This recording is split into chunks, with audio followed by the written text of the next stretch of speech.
Gold is not gold unless you test it with fire.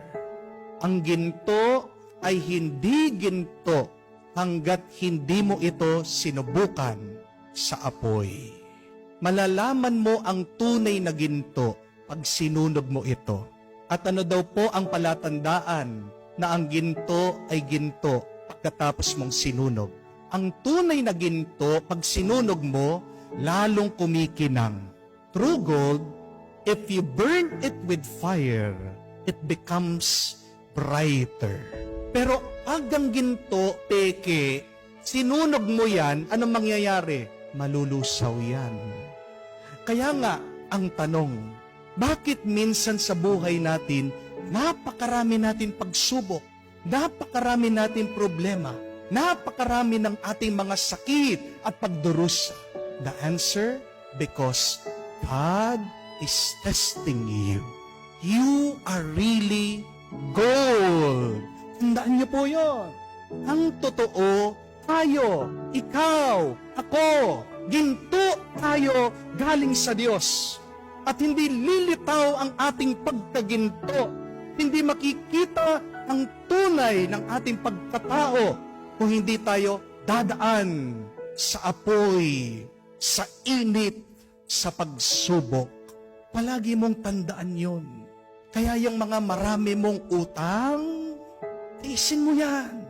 Dahil pagkatapos niyan, ginto ka. Amen? Yung iyong sakit, sige, buhatin mo yan. Magpakabuti ka. Tuloy mo yung pagpapagamot mo, magtiis ka. Dahil pagkatapos niyan, ginto ka. Kahit na gaano kasakit yung pagtataksil ng asawa mo, kahit na minumura ka niya, inaaway ka niya, sinasaktan ka niya, sige, tanggapin mo. Alay mo sa Diyos yung iyong sakit, yung iyong pagsubok. Daanan mo lang. Dahil pagkatapos niyan, ginto ka. Kung nakalayo ka ngayon sa iyong pamilya, nalulungkot ka, naho-homesick ka, nabibigatan ka na sa trabaho mo, tiisin mo lang. Buhatin mo ng mahusay. Pagkatapos niyan, ginto ka. Kailangan nating dumaan sa init, sa apoy, para lumitaw ang tunay nating pagkatao. Ginto tayo. Mahalaga tayo. Pag iniwasan mo yan, pag tinakbuhan mo yan, pag inayawan mo yan, hindi malalaman ng Diyos, hindi rin malalaman ng tao kung gaano ka kahalaga. Kayo pong tatanungin ko, kung kayo ay magpapa-opera, sinong mas pipiliin mo? Yung doktor na matagal na nag-o-opera o yung bagu-baguhan pa lang? Siyempre, yung matagal na marami ng inoperahan. Kasi expert na, di po ba? Dahil dun sa kanyang experience, naging marunong na siya. At siguradong pag inoperahan ka niyan, maayos yung pagkagawa niya sa iyo. Amen? Pero nung mararamdaman mo, yung bago yung operation mo, sinabihan ka ng doktor mo, magdasal ka. Opo, palagi ako nagdadasal. Sasabihin mo naman, hindi, pagdasal mo ko. Bakit po, Dok? First time ko eh. Makakatulog ka pa kaya sa anesthesia? Yung karanasan, yung problema, yung pagsubok, hindi lang nakakatatag sa iyo yan, nakakadagdag pa ng halaga sa iyo. Kung paano gusto din natin yung mga teacher na may experience, sila magtuturo sa ating mga anak. Hindi po ba? Kung paano mas gusto mong piliin yung matagal nang nagluluto, siyang magluto para sa iyo. Ganyan din isipin mo. Kung matagal ka nang humaharap sa iyong pagsubok, hindi ka hinahanda lang yan, pero ginagawa niyang mas mahalaga, mas mayaman ang iyong pagkatao. Amen? Bakit mahal na mahal natin si Maria? Dahil ba ina siya ni Jesus? Hindi lang po. Bakit mahal natin si Maria? Dahil ba inutos lang ni Jesus na mahalin natin siya? Hindi po. Pero mahal na mahal natin ang ating mahal na ina kasi nagpakita siya ng isang halimbawa sa atin. Paano natin buhayin ang buhay na ito? Mabuhay ka na huwag kang susuko. Magpatuloy ka na huwag kang malulugmok. lumaban ka na may tatag, nakatayo, huwag kang magpapabagsak sa iyong problema. Isa siyang halimbawa sa atin at hindi ganong kadali na baliwaliin natin siya, na isantabi natin siya. Oo, ang ating Panginoon, sinusundan natin, pero napakaganda din ng halimbawa na binigay ng ating mahal na ina sa atin. Gitna ng napakaraming lungkot at pagsubok, lumaban siya, hindi siya sumuko. Pinakita niya ang totoo niyang pagkatao. Hindi siya peke, ginto siya.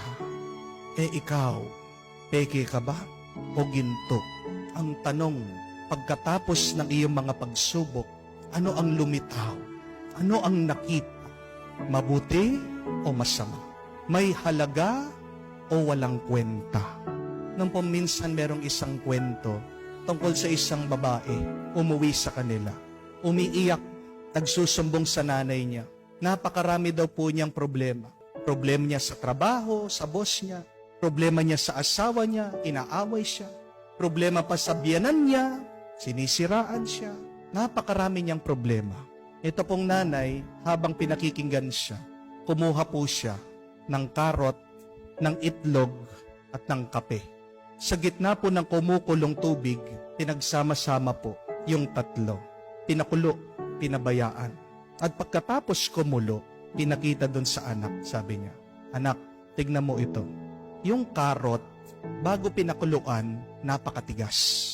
Pero pagkatapos pinakuluan, dumaan sa init, hawakan mo nga, anong nararamdaman mo? Malambot na. Yung itlog, bago pakuluan, nakakatakot kasi baka mabasag, malambot. Pero pagkatapos pinakuluan, medyo tumigas, pero malambot pa rin sa loob. Yung kape, espesyal. Pagkadaan sa kumukulong tubig, anong nangyari? Naaamoy mo, napakasarap, napakabango. Ang tanong, ikaw, ano ka? Karot, malakas, matatag, kala mo, kaya mo, pero dahil sa pagsubok, binubugbog ka, pinapalambot ka, ginagawa kang mahina. Itlog ka ba? Sawari mo sa mukha mo, napakalakas, matatag, matibay, pero talaga, mahina, malambot. Pinakulo, ganun pa rin, malambot pa rin. Sana maging kape ka, na pagkatapos ng kumukulong problema, magbago ka at maging isang mabangong pagkatao ang iyong buhay.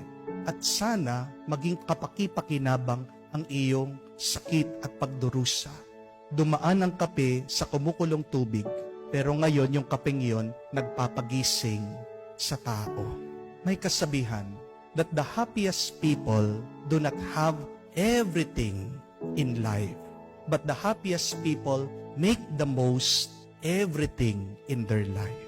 Ang pinakamasayang tao, hindi naman yung nasa kanya ang lahat, pero ang pinakamasayang tao ay yung kaya niyang piliing maging masaya sa lahat ng oras ng kanyang buhay.